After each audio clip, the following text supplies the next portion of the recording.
So we're having a small technical problem here. Bear with me just a moment, please, and we'll try to get our cameras live. I've got no cameras. That's very, very odd. You know, I'm not on camera, so. And you and I share that at the moment, Larry, because I'm not either. There's been an update to the software just today, and it's got surprises in it for me, apparently. So let me see if I can get this together. I'm back again with my guest, Larry Nichols. Larry, thank you so much for joining me today.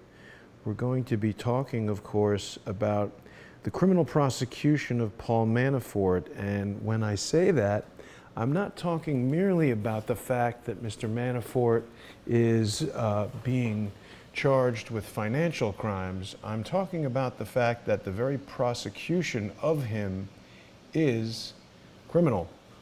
And I'm joined, of course, by Larry Nichols. Larry knows better than almost anyone the dirty tricks that are played in Washington, D.C. Larry, how are you today? Doing fine, Jason, doing fine. Thank you for having me on a very important day. It is, indeed. Today is the first day of Mr. Manafort's trial, and this is a really important trial because they're trying to position Paul Manafort as one of Donald Trump's key advisors and someone who is purportedly going to, roll over on the president and share some damning information of some kind. Now, we've just heard Rudy Giuliani earlier today say that he knows for a fact that Paul Manafort has no information. But the more troubling aspect of this whole thing, to me, Larry, is not just the perpetuation of this nonsensical Russia hacked meme, but the fact that, Paul Manafort is a U.S. citizen, and irrespective of what people think about him as a person, he certainly should be afforded the rights granted to each of us in the Constitution, including the right to a speedy trial and the right to be considered innocent until proven guilty. We know Mr. Manafort has been thrown in prison, and that's very troubling. What can you say about that, Larry? Well, first off, to everyone listening that has the typical attitude of most Americans, so what? It's him, it's not me. Right. What's this got to do with me? Why would this be important, Jason, to you and I? Well, folks, let me tell you, it's just what Jason said right there. Just what he said, folks. We are supposed to live in a constitutional form of government. Our Constitution provides that any and all of us are to be presumed innocent until we are tried by a jury of our peers. Now, I hardly think you could prove that by Paul Manafort's treatment. You see, he has been put in prison, essentially, up until his trial. Now, guys, they say that the reason they put him in prison, this judge, was because Mueller and his people justified to the judge that they had caught him trying to get in touch with witnesses, supposedly to change their stories. Now, folks, let me tell you, Paul Manafort has some high-dollar attorneys. But even if he got the cheapest attorney on Main Street, the cheapest one, there's no way any legal person would allow their client to do such a thing. Now, if they did know about it and allow him to do it, they should be sued for malpractice. Right. But remember the rules. We are to be presumed innocent until proven guilty by a jury of our peers. Now, that brings up something, Jason, that you and I talked about earlier today, that I bet the majority of this audience right now, albeit that they are more astute than the average American, but I bet y'all don't know this about our legal system, our federal court. The judge in a federal criminal case will tell the jury, will admonish the jury. Admonish in law means tell. Tell the jury as a part of the rules for the court that when in doubt, if an issue is in doubt, that the nod must go to the prosecution. Now, did y'all hear me? A federal judge must instruct his jury that when in doubt, if an issue comes up and it's questionable, it's in doubt, the judge admonishes the jury to put in favor or nod for the prosecution. Now, Jason, how does that square with someone who's supposedly presumed innocent until proven guilty? How does that square with that? Not well. It's certainly in favor of the prosecution. But you pointed out something else to me, Larry, that I found very interesting. The matters of pro se defendants. Pro se. When they came at me years ago, fortunately I knew these tricks. I had been taught these tricks, by the way, by Hillary. And in a federal court, if you want, in case of a tie or in case of a decision denied, if you want the nod to go your way, the only way that can happen is if you represent yourself pro se. If you represent yourself in a criminal case pro se, then the judge must instruct the jury when in doubt a question comes up, you must give the nod to the defendant. Well, that's one good thing about Hillary that she told you. Yeah. Now, the problem is, folks, I would not recommend if you're brought in front of a federal court by the United States Justice Department, I would not recommend going pro se unless you know what you're doing. And right. Even if you're an attorney, the rule is an attorney that represents himself has a fool for a client. Yes. So everything's against you to represent yourself. But that is the only to get the court to function the way you think it's supposed to function. Wow. Now, I'm going to tell you that. We tell you about Manafort being put in prison until his court. Then just this morning, Jason, I hear Judge Napolitano on Fox bring up something that literally floored me. He stated that 2 years ago, I may have misunderstood, it may have been 2-3 years ago, whenever, Manafort was brought up on these exact charges before, Jason, the exact same case before. But the case was dropped. Well, that's odd. Yeah. They charged him again. But what's even more odd is the fact that who brought the case against him? It Rod was Rosenstein. Rod Rosenstein. Yes. Amazing. Now, the question that I have, of course, the Judge Napolitano said that probably within the first 5 minutes, his defense attorneys were going to bring this up. The reason that was a significant statement from the judge, I do not know whether when Rosenstein dismissed this case or when he dropped the charges, was it dropped with or without prejudice? Now, why that's important, folks, if it was dismissed, he went to the judge, dropped the case. If the judge dismissed it with prejudice, then the case cannot be brought again.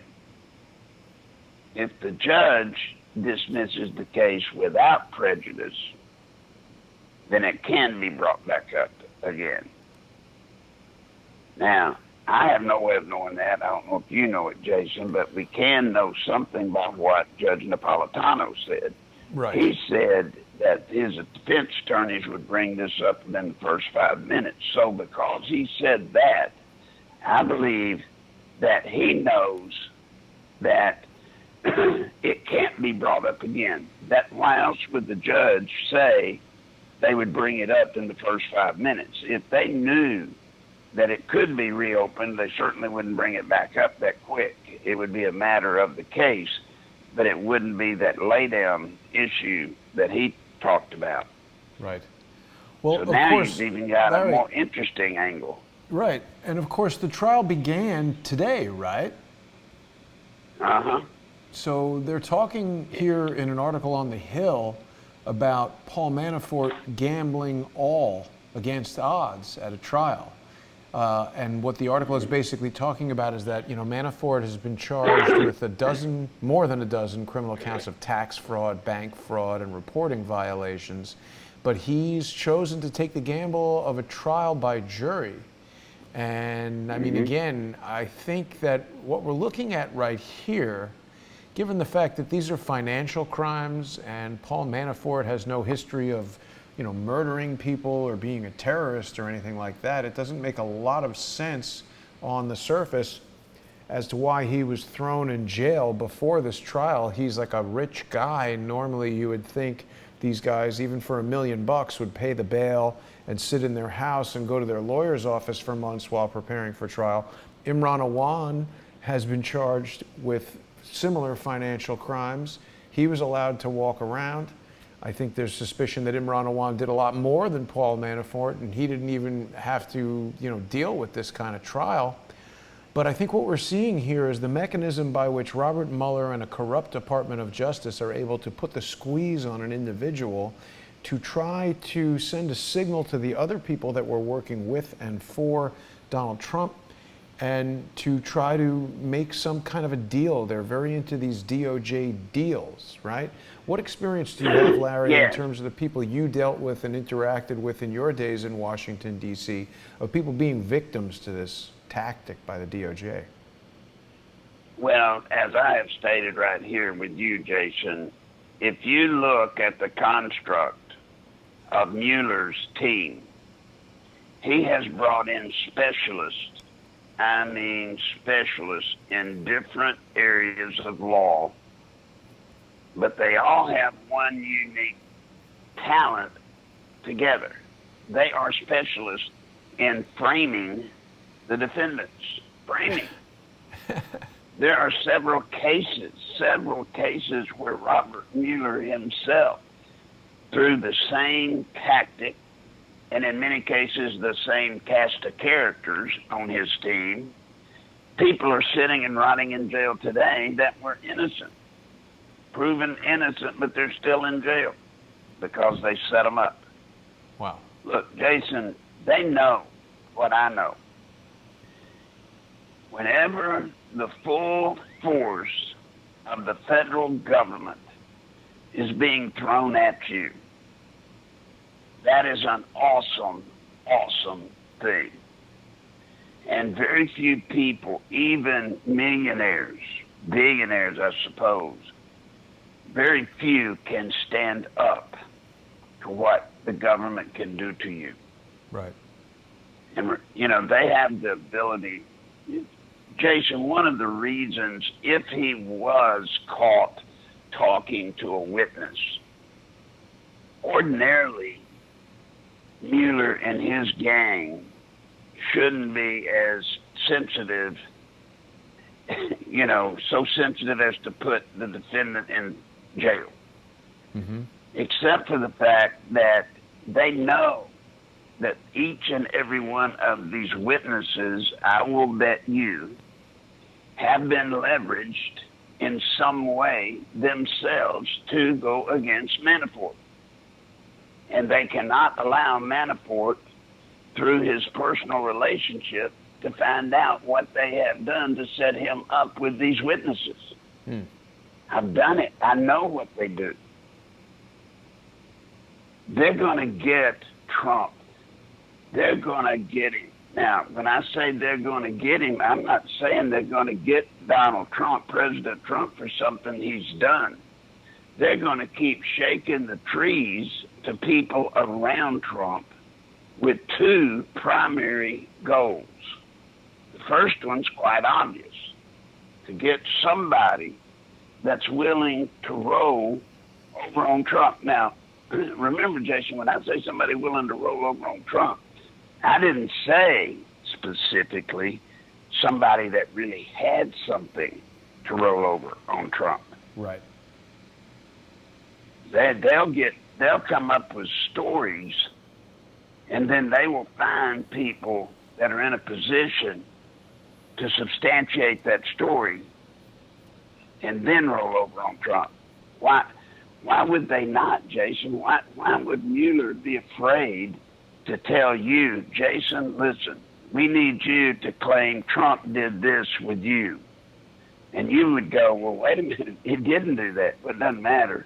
Right. We're the investigative body. We're not going to investigate it, so just because you say it and we back you up, it's over.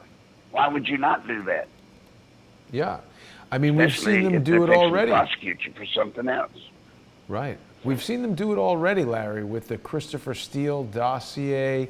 They just make things up. I mean, we've got this term, the opposition research, and that sort of presumes that you're researching. It's really like opposition creative writing, because they're just making up stories. I mean, there was a lot going on, of course, with Carter Page, and he was questioned for his business dealings in Russia. And the thing that's strange is, this is not 1955, and we aren't fighting communism, and it's not illegal for Carter Page to go to Russia or live in Russia or do business with Russia. And I mean, you don't hear anybody talking about people doing business with France or England, or, I mean, frankly, England seems to be more behind a lot of this sinister spying than any other country. But yet, if someone lived in London and was a financial whatever in London for years, that wouldn't hold any negative connotation. I think today, on July 31st, 2018, if you walked out to a dinner and told someone that you were employed by a Russian company, they would have a negative reaction. We saw it happen at the Alex Jones press conference. Lee Stranahan was there, and someone from CBS accused him of being a Russian agent working against the United States because Lee is employed by Sputnik Radio. Right. Well, but there's a second thing that most people are not aware of. What's that? Second goal. They're trying to fix it through all of these investigations. Whether they win them or lose them, they have a minimal accomplishment. And that is to get people to not take appointments from President Trump.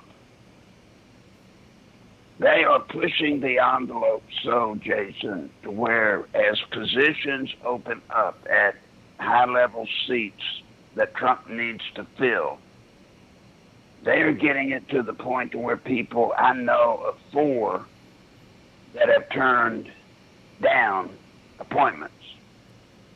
Because they did not want to put their families through the ordeal that they'll have to go through to get confirmed. Now, that may not seem like a big goal, but folks, that's a huge goal. That's a huge problem for not only President Trump, but for our country, for all of us. Right. That's amazing insight, Larry, and I appreciate you bringing that up. That's not immediately obvious to people. So even if Manafort has nothing, even if Mueller has nothing on Manafort, even if he has nothing on Carter Page or Michael Cohen or all these different guys, by coming down so hard on them, it makes Trump sort of toxic. Nobody wants to go near him for fear that they'll be the next to be wrongly, thrown in a prison cell as the Constitution burns under Robert Mueller, and they strip away your rights and just throw you in jail. Say you lied to investigators, or you are in danger of leaving the country, or doing whatever it is they can say. But they can use their vast powers to prevent Trump from being effective as president. Absolutely. And then the whole world's sitting out here buying the misdirection. You know, they've got us looking where they want us to look. As we discussed in our last program, you and I, you have what? Misdirection and transference. Right. Misdirection, make us look where they want us to look, away from what we should be seeing. And then transference, taking things that the Clintons are doing and transferring that onto Trump. Right. You know, Right. it's amazing. It's amazing. My God, Jason, you and I could go on forever with this. It's amazing. There are 10 miles of evidence, proof, documents, destroyed documents, linking the Clinton Foundation and the Clinton campaign with Russia. Yeah. Literally. After 18 months, they hadn't found anything linking Trump to Russia other than Carter Page, who was paid to speak at an event in Russia, and this Russian lawyer that set up a bogus meeting for Donald Trump Jr. Right. Think about it. Yeah. Are you kidding me? Yeah, and you're Who talking. should we be looking at? Of course. You're talking about this Natalia Veselnitskaya, who I spoke with Larry Klayman just last week in the midst of a thunderstorm, and I asked him, what is the big significance if President Trump was aware of this meeting between Natalia Veselnitskaya and Donald Trump Jr.? I mean, she is ostensibly a lawyer who says, hey, I have information of illegal activity by Hillary Clinton. You're running against Hillary Clinton. If she met with Donald Trump Jr. and presented evidence of illegal activity, what's the problem there? It didn't make sense to me how this was somehow implicating Donald Trump in some wrongdoing. It would be totally reasonable to receive evidence and information from an individual, irrespective of what country they're from. If it were valid evidence, there's nothing wrong with meeting that person. And furthermore, nothing was exchanged between Donald Trump Jr. and Natalia Veselnitskaya. So what Larry Klayman said was that it's actually not a big deal, even if Donald Trump knew about it. There was ostensibly something going on with the Magnitsky Act and the adoption of Russian children. But again, all of these are potentially legitimate issues for Donald Trump Jr.'s son, Donald Trump Jr., president's son, to meet with somebody about. There's really no wrongdoing that went on in that meeting. No, absolutely. And remember, all of you, stop being deceived. They were in the middle of a campaign. I assure you, if the head of the worst, if Kim Jong-un himself had called the Clinton Foundation or called the Clintons during the campaign and said, I want to meet with Hillary because I've got damaging information on Donald Trump, they would have met with him in a heartbeat. It was a political campaign, and it would have been thrown off into opposition research. Right. Which is, for them, perfectly legal. For anybody running against them, ooh, that's crime, that's treason. Well, it's actually not. The foundational principle for the Clintons is, as I wrote it years ago, still is today, you make your opponent out to be whatever the opponent needs to be to lose. And you make yourself out to be whatever you need to be to win. And nothing else, Jason, matters. Nothing. Right. Because if you don't win, none of this matters. None of it. And so that brings us back to the concept of transference that you spoke about last week, Larry. And, you know, I'm not sure if you have the knowledge in this area. I know that I don't have the knowledge in this area, but I have heard bits and pieces from other guests that, when Paul Manafort was working in Ukraine, again, that's, a country that you can freely travel to. It's not a terrorist country or anything like that. People in the United States are free to go to Ukraine and conduct business or work for American companies that conduct business in Ukraine. Paul Manafort was a lobbyist, of course, and as I understand it, he was lobbying on behalf of a pro-Obama Ukrainian government, right? Or he was doing something there that seemed to support the efforts of Barack Obama, which, as I understand it, allowed other countries to access this port in Crimea that was sort of a workaround that avoided paying taxes to Russia.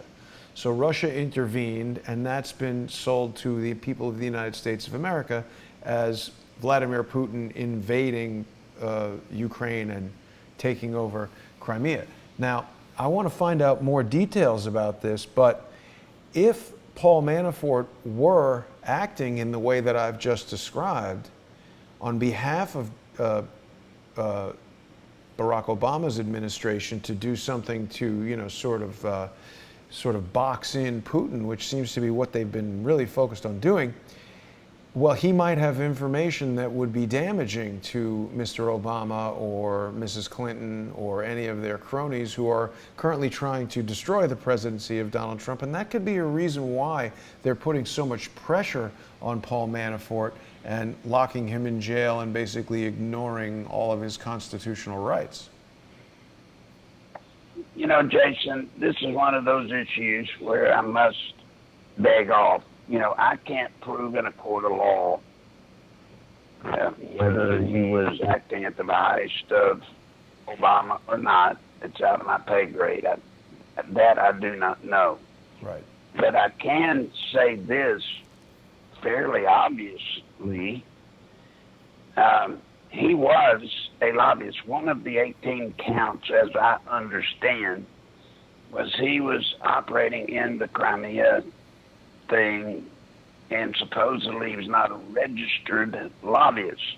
Now, Paul Manafort was a registered lobbyist for several countries. Mm-hmm. So I find it hard to believe that he would knowingly have transactions, in Crimea or any of that, and not know the rules to the point where he would, get licensed to be a lobbyist. I find that a little stretch, wouldn't you? I mean, that's way out of my, area of expertise. I'm just looking it up as you speak. Here's an article from Politico talking about Manafort registers as a foreign agent. This is from June of 2017, and talking about how he made more than $17 million working as a foreign agent of a pro-Russian Ukrainian political party, and Trump forced him to step down. I mean, again, this was all going on when they were attacking Flynn. This is another one of these complicated cases, Larry, that I think we really need to, defer to some experts who know more about how this is supposed to run. But that's part of how they do it, right? Because they're so sophisticated as lawyers, they know that they can present something to the general public on the news, and we really have no way of knowing if it's correct or incorrect. There you go. I mean, this is a perfect example of how they can mislead the public by not misleading the public, just simply by dealing with an area that the average run-of-the-mill American, my God, has no concept of. And it all goes back to what they know. I know because I was there with them in Arkansas when we did it. They know the American people are saying, what's Paul Manafort to me? He's nothing to me. Right. So therefore, you just let it go. You just let it go instead of doing the due diligence that would be required. Right. Well, I think they've gone sort of one step beyond that, in as much as they've been successful in making so many people dislike Paul Manafort. First of all, anybody who doesn't like President Trump is going to automatically dislike Paul Manafort because he was the campaign advisor or whatever he was. So you got Right. that. Then they say, oh, he was working for Russia or Ukraine, or, I mean, that's the thing. We don't see on the mainstream news a program, and I apologize to the viewers that you and I are admittedly not experts in this particular aspect of the story, but it's something that we can explore in future episodes. You don't really see news shows going and talking about a topic like this in depth for an hour. I mean, they just give you a soundbite. They are really a PR company advertising the position that whoever is paying them wants you to believe. No one on the mainstream news that I've heard about is showing any kind of shock or indignation at the just incredible abuse of the Constitution. And as we said at the top of the show, this is something that needs to concern everyone. We've heard about the Bundys being thrown in jail before their trial, and after 2 years, a judge determined that it was a flagrant violation of their constitutional rights.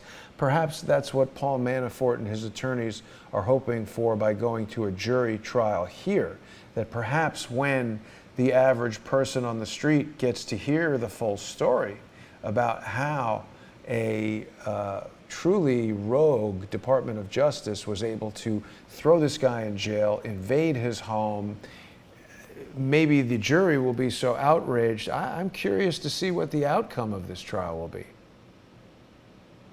Well, once again, I think it's going to be interesting to see how in-depth the jury is involved with the very things we're talking about. Well, because you had brought up earlier that whole issue about the federal judge having mandatory sentencing requirements and stuff. I mean, this is like playing poker against an expert when you don't even know the rules. That's right. That's exactly it, Jason. And that's why I am so against anything involving the federal courts, folks. This is one of the reasons that I think Jeff Sessions takes such a hit. It looks as though Sessions is doing nothing. I can assure y'all he is. But Jeff Sessions is facing the same thing we're talking about, Jason. It's one thing to build his case. It's another to be smart enough to be able to get your case brought in front of a court that you have at least a reasonable chance of fairness. Right. And presently, that's hard to find. And if you believe Jeff Sessions, if he were holding in his hand indisputable documents proving that the Clintons and Comey and Sprock and all of them just literally violating the Constitution in every way and trying to overthrow the country, if he had documents proving it, there's no guarantee that you go into court, in federal court, in D.C. District Court, and walk away with a victory. No guarantee. Yeah. Yeah. A lawyer that I... It was explained to me... Yep. I'm sorry? No, you go.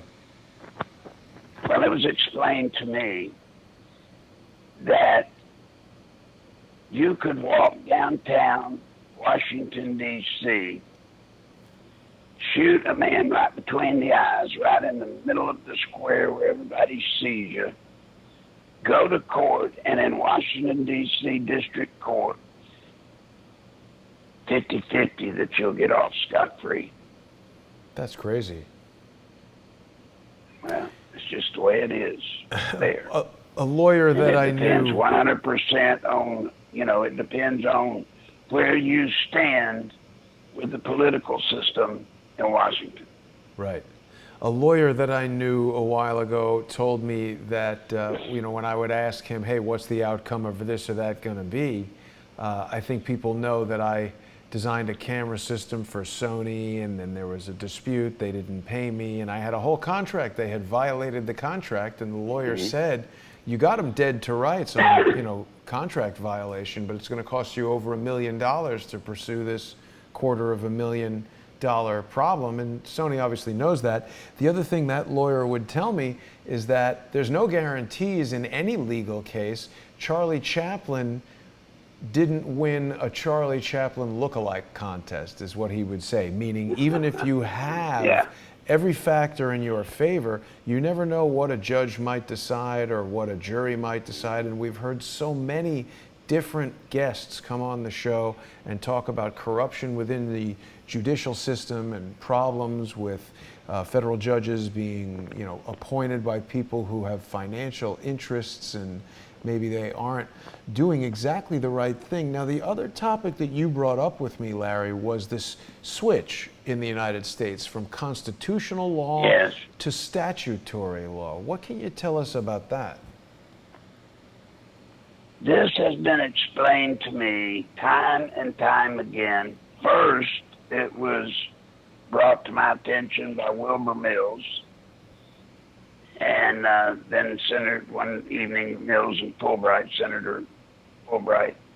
Later, with numerous discussions with lawyers, including one Supreme Court Justice, Clarence Thomas, and then with an Arkansas State Supreme Court Justice and Justice Jim Johnson, and then one other person, Hillary Rodham Clinton.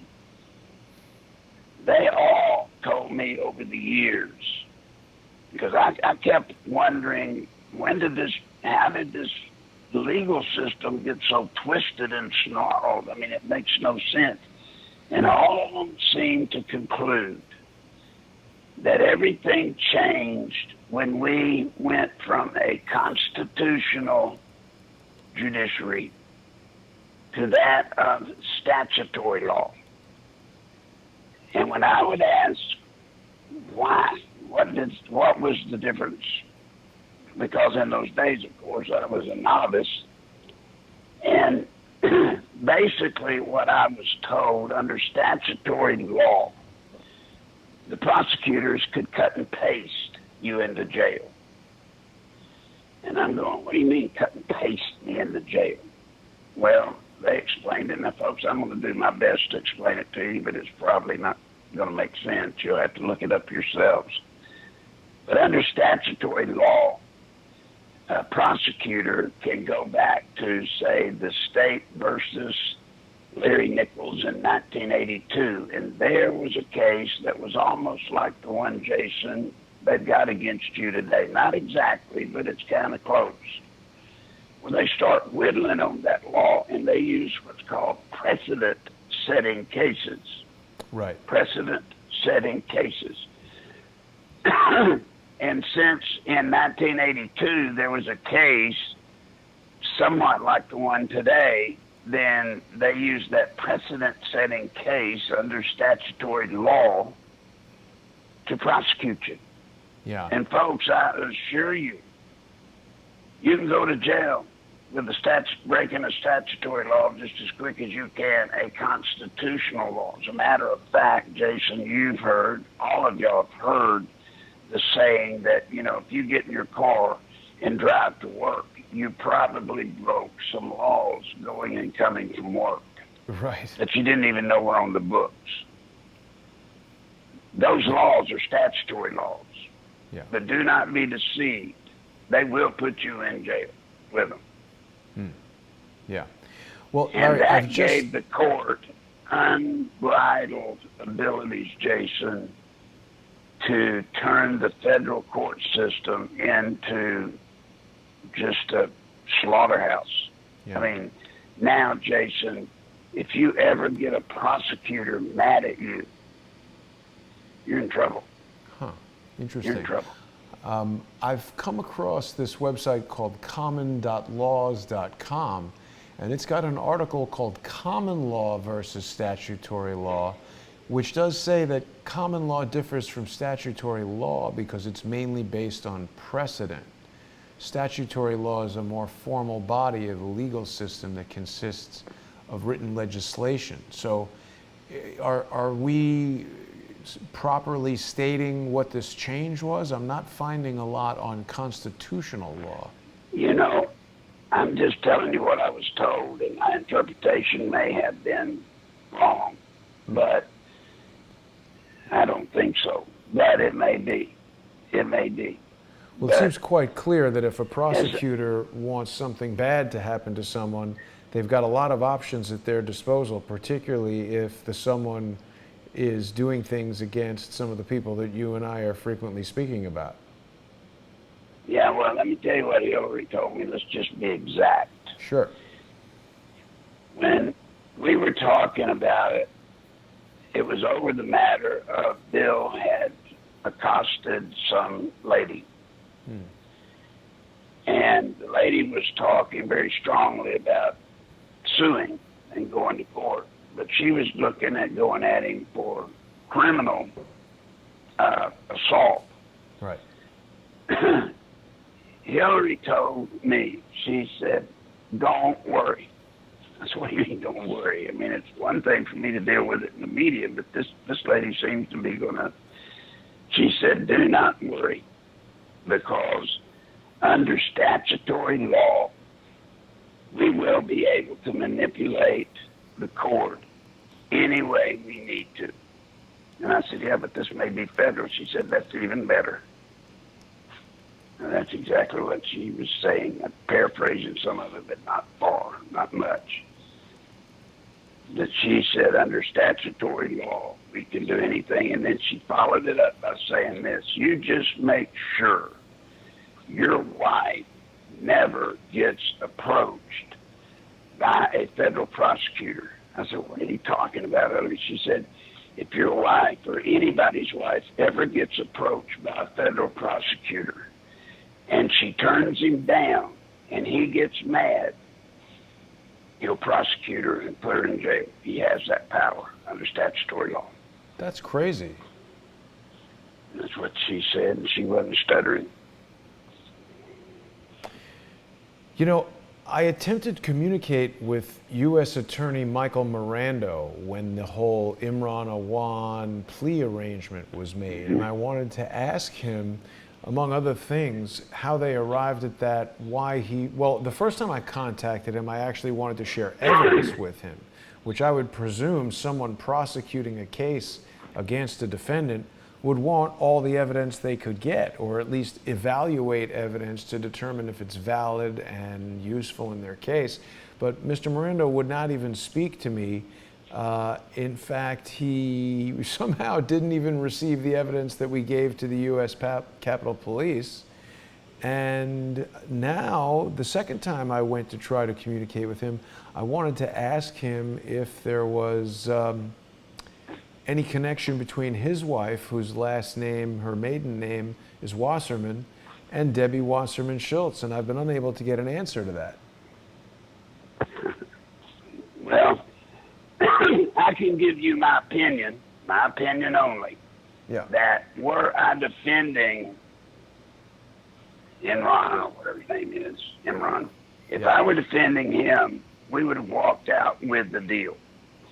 Because you see, what his defense attorney probably did is he said, look, some of the material that he has is classified or top secret. And because it is, it cannot be brought out in court. And so therefore, if it cannot be brought out in court, you have to let him go. I promise you that's what they did. That's a lay-down case. Remains unclear what they did, but definitely Imran is not spending time in jail and has what many people have described as an unprecedented plea arrangement where any nonviolent crime that he's done from the time he was born until July 3rd, 2018, he cannot be prosecuted for. Yeah, see, that's when you start talking about deals like that. Now you're out of the realm of protecting classified materials. Now you're into the realm of somebody's doing something to somebody, because that is not an in perpetuity agreements like that are very seldom, and I'm talking about very, very seldom passed out. Ever. Yeah. Perpetuity agreements are just beyond the pale. Beyond the pale. Totally. We're going to have to monitor this Paul Manafort thing, but you know, Larry, there's just no sign of them letting up. We really need Mr. Sessions to start, draining this very drain-resistant swamp in Washington, D.C., because it just seems like until people start going to jail, and I'm talking about the people who are, in the Department of Justice. I'm talking about Rod Rosenstein. I'm talking about Bob Mueller. Until these guys start being held accountable for their actions, I don't think there's any chance that the assault against President Trump will let up. Larry Klayman has a FOIA lawsuit that he had filed in Washington, D.C., that he succeeded in. And by September 3rd, I can't recall if it's September 3rd or September 30th, Mr. Mueller's special counsel office is going to be compelled by Judge Emmett Sullivan's court ruling to turn over communications between the special counsel's office and the press, which Larry Klayman believes will reveal criminal leaks of grand jury information. Of course, Yes. James Comey has leaked information to Ben Wittes, the Wall Street Journal, I believe he's Wall Street Journal reporter, who that was also criminal to leak that classified information. But yet, Paul Manafort is the one who is sitting in solitary confinement in jail. It's a very, very troubling double standard in the U.S. legal system. And, on a personal level, what I've observed just from speaking to people, Paul Manafort is not a very popular guy among the general public. I think he has a look about him that's reminiscent of someone who would be in Goodfellas. I'm not saying that he has done anything wrong, but he just looks like one of these kind of sort of thuggish, tough guys. And we hear all this terrible stuff about him on the news, so, vilifying him is not that difficult, it would seem. No. And he's the perfect one to be packaged because he did have formal relationships with Russia. Right. He actually talked to Russians, as did, what's his name? Carter Page. Carter Page. Listen, Right. here you're stating the problem. You are right there with what you just said. Where do we go?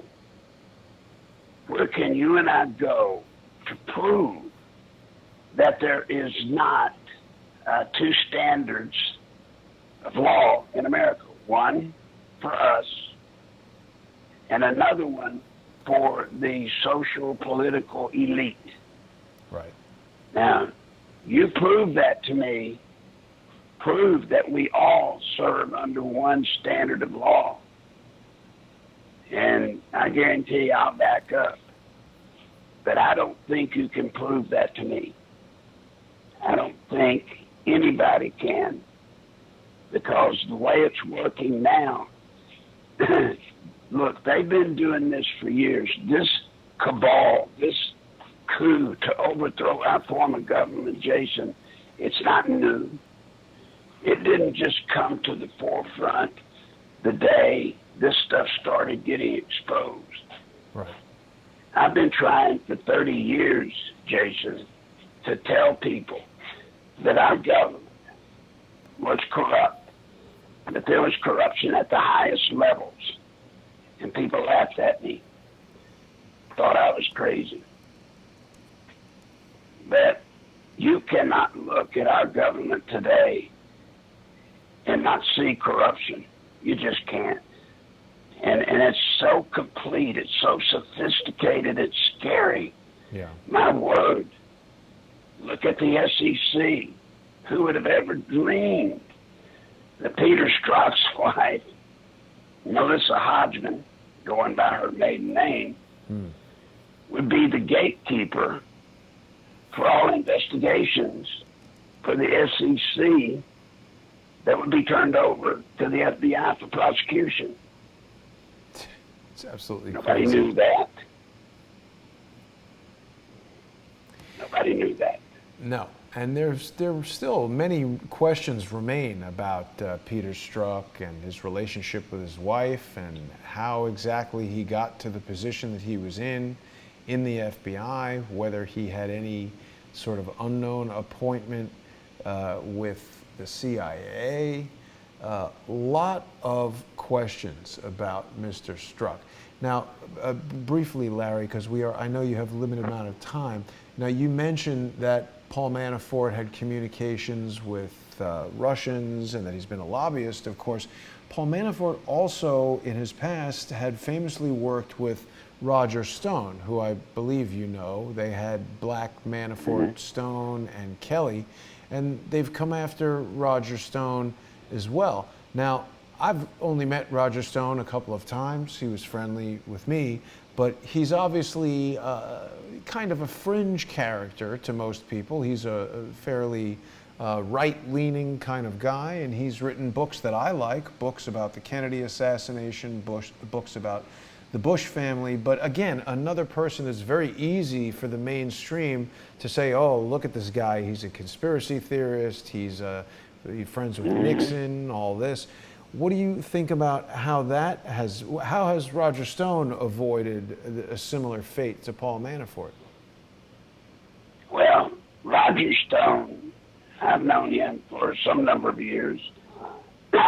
Since he wrote his book about all of Clinton's women, which basically 95% of it was all of the stories that I have released all through the years of the women. And what's funny about Roger Stone, I have never seen anyone, Jason, work as hard as he is trying to work to get indicted. You know, Roger wants to be indicted so that he becomes relevant. Huh. His role with all of this must truly be virtually insignificant, or they would indict him. I mean, he's trying to get indicted. He wants to be indicted. He wants to, if you know anything about his public image or persona, you know, he's rather flamboyant. Yeah. He's not shy to the cameras. He likes to get in front of them. And for some reason, he just can't cut himself into this. And I can only assume, my opinion, that he truly is not holding much information of any value to Mueller and the gang, or they would have him. Right. Right. So well, that's my opinion for what it's worth. If it is worth anything. He's been quite clear about that he doesn't have he hasn't communicated with Guccifer II, he hasn't communicated with WikiLeaks beyond, you know, tweeting at them on Twitter, which is just sort of, you know, screaming and down a hallway. So he's been pretty upfront about his lack of involvement in any sort of, you know, so-called Russian collusion. So it's interesting point there. So Larry, we're coming up on the close of our hour. I definitely want to remind people that they can hear and see more about Larry Nichols at nicholslive.com. Larry, you're posting all kinds of things there, phone calls and various information. What is it that people can get when they log on to nicholslive.com? Well, one of the things that I'm trying to get done, excuse me for the coughing. What I'm trying to get done, Jason, is we have got, your listeners, all of you, we've got to get Melissa Hodgman brought to the public center. We've got to bring her out. As long as she is a no-name, as long as nobody knows who she is, as long as nobody's paying attention to her, the insurance policy that Strzok and Lisa Page talked about is out there. She is the insurance policy. So what I've asked people to do on our site, Jason, is I've got the numbers to the members of the subcommittees, oversight committees, the Republicans, and I'm asking people to call their offices and ask them, politely I would say, at least at first, ask them to please look into Melissa Hodgman, Strzok's wife. The key to everything is right there, I believe. If you want to know about the insurance policy, that's where to go. And so the numbers are there. There's a script if you want help with what to say. We even put a script on there for people just to call and read. Where We can need people help, find that? Jason. We've got to bring it out. Yeah, I'm here on the site right now. I want to make sure people know. Here, scripts, is that it? Uh-huh. Stroke's wife. There should be a script I for see the, it. for So the, people go to nicholslive.com and click on scripts. It's right there, and it's 2018, 7/17, Stroke's wife, script and numbers to call, and you can click on that, and it says time to make some phone calls, and you've got a listing here. This is a very useful resource for people. Bob Goodlott and a lot of the different representatives. I see Louis Gomert on there. This is a very helpful resource. Thank you for putting that together, Larry, so people can read the script as far as what to say. The other thing, Jason, is your site. Folks, I'm here every week that Jason will have me. I'm not here to promote me. I'm here to promote, we've got to engage the enemy, all of us. We've got to. November, the day after the election in November, if the Democrats do sweep that election, President Trump is impeached. So, folks, we can't allow that to happen. We can't. And so I'm asking everybody to get engaged, come to this site right here with Jason. And, you know, Jason, I appreciate you having the people that you talked to about, for example, the Vince Foster investigation, the people you were good enough to track down and research out. Folks, all of this means something. It all means something. Yeah. But you got to engage. And it's all Do connected. something. It's all connected. I appreciate those kind words, Larry, and definitely want people to log on to Crowdsource the Truth, subscribe, and share the videos, and consider becoming a sponsor at patreon.com/crowdsourcethetruth. My guest has been Larry Nichols. You can also follow Larry on YouTube. He's Larry Nichols' official channel is there on YouTube, and Larry's got a number of videos on there. He's involved in phone calls that people can participate in, and if you go to nicholslive.com, you can find all the information about Larry.